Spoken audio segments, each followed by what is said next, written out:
Good morning student. आज का आपका लेक्चर है मॉस पे, मैकेनिक्स ऑफ सॉलिड पे।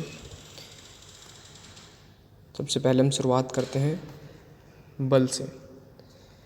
बल वह कारक है जो किसी पिंड की स्थिति को में परिवर्तन उत्पन्न करता है या उत्पन्न करने की कोशिश करता है, बल कहलाता है।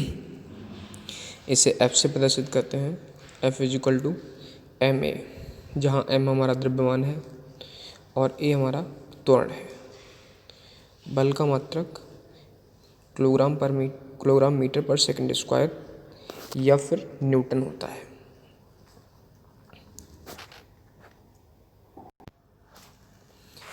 अब फ्रेंड्स हम बात करते हैं बल के प्रकार की। बल 3 प्रकार के होते हैं। नंबर पहला जो है आप देख रहे हैं, बिंदु बल या संवितरित बल।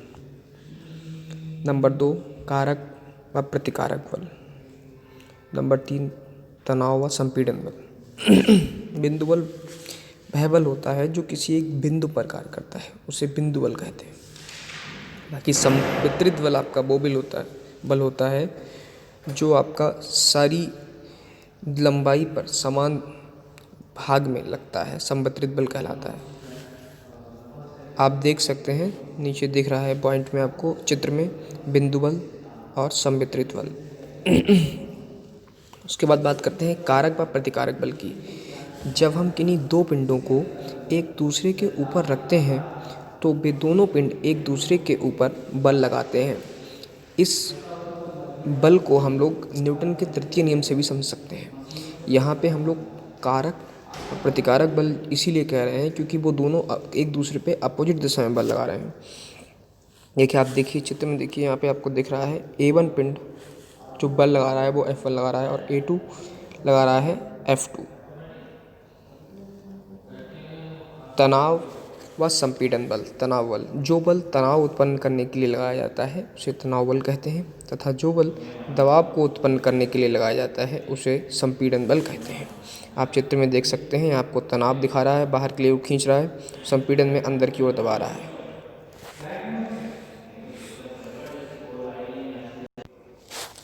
आइए अब हम बात करते हैं भार की। बल हो गया, बल के बाद में हम बात करते हैं भार की। भार क्या होता है? किसी मशीन के अंगों पर या अवयवों पर लगने वाले बलों को ही भार कहते हैं। भार का मात्रक न्यूटन होता है। भार भी हमारा कई प्रकार का होता है, उसको एक्सप्लेन करने के लिए हमने आपको दिखा रखा है। ये देखिए डायग्राम में आपको दिखाया गया है भार के प्रकार। इसमें आपको अलग अलग भार के प्रकार दिखाए गए हैं। पहला है आपका चल भार, दूसरा अचल भार, तीसरा अक्षीय भार, चौथा अनुप्रस्थ भार, पांचवा आपका तनाव, संपीड़न व कर्तन भार, और साथ में जो आपका लास्ट वाला है वो संघटन भार। पहले वाले की बात करते हैं, चल या अचल भार की। अचल का मतलब होता है, आप समझ सकते हैं नाम से ही, जो ना बढ़े ना घटे। अचल मतलब कांस्टेंट रहे। ऐसा बल जो किसी भी संरचना पर एक कांस्टेंट रूप से लगे, एक समान रूप से लगे, कांस्टेंट रहे, मतलब जिसमें कोई बदलाव ना आए, वो अचल भार कहलाता है।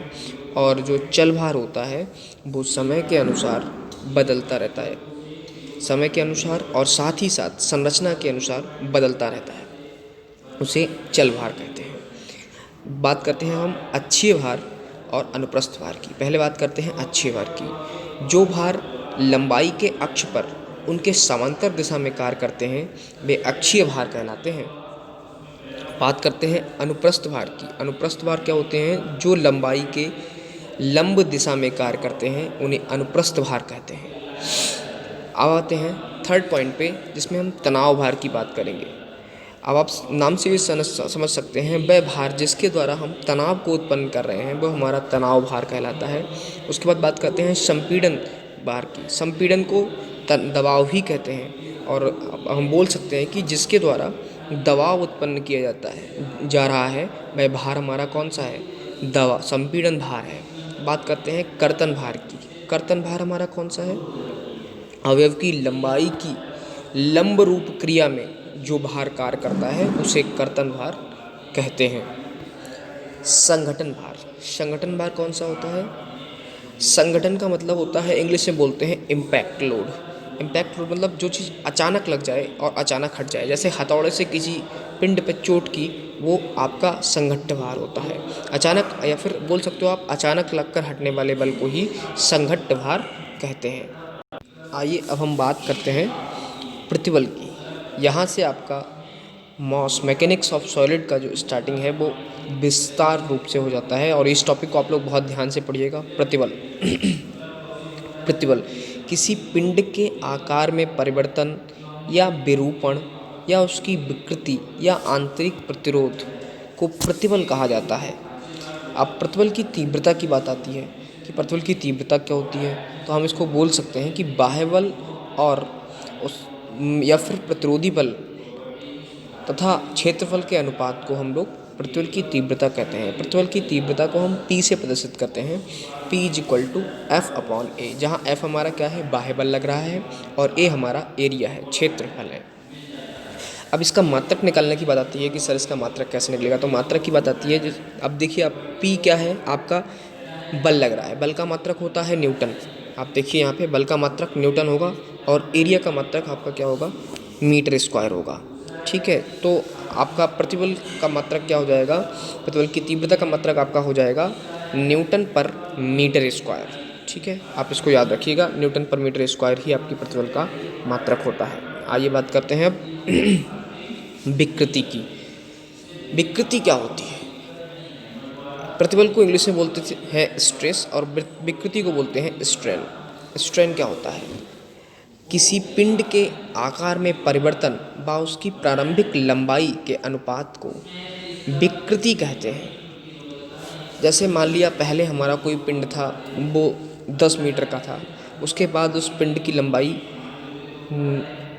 पहले था 10 मीटर, उसके बाद उसकी लंबाई रह गई 2 मीटर। तो उसकी लंबाई में जो परिवर्तन हुआ है और उसकी प्रारंभिक लंबाई के अनुपात को हम क्या कहेंगे, विकृति कहेंगे। और विकृति को हम लोग e से डिनोट करते हैं, e से प्रदर्शित करते हैं।